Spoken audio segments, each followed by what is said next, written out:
JNTU యూనివర్సిటీలో ఎబ్సెట్ ఫలితాలను ఉన్నత విద్యామండలి చైర్మన్ బాలకిషోర్ విడుదల చేశారు. ఇంజనీరింగ్ విభాగంలో 197,242 మంది విద్యార్థులు పరీక్ష రాయగా 144,704 మంది పాస్ అయినట్లు చెప్పారు.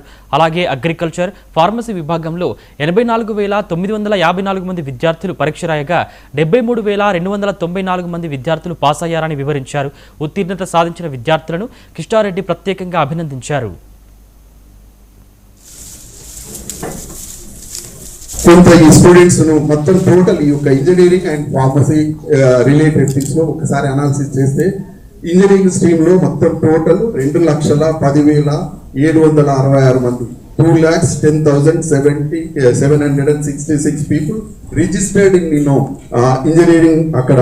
సో ఎంతమంది అటెండ్ అయ్యారంటే టోటల్ 1,97,244 స్టూడెంట్స్ దీనికి అటెండ్ అయ్యిండ్రు.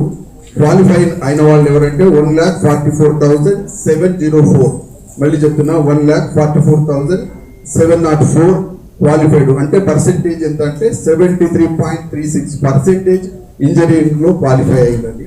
అలాగే మొత్తం అటెండ్ అయిన వాళ్ళు 90,977, అటెండెడ్ ఏమో 84,954, క్వాలిఫైడ్ వచ్చి 73,294. అంటే పర్సెంటేజ్ ఎంత అంటే 86.27% క్వాలిఫై అయిందండి. ఇందులో ఈ యొక్క అగ్రికల్చర్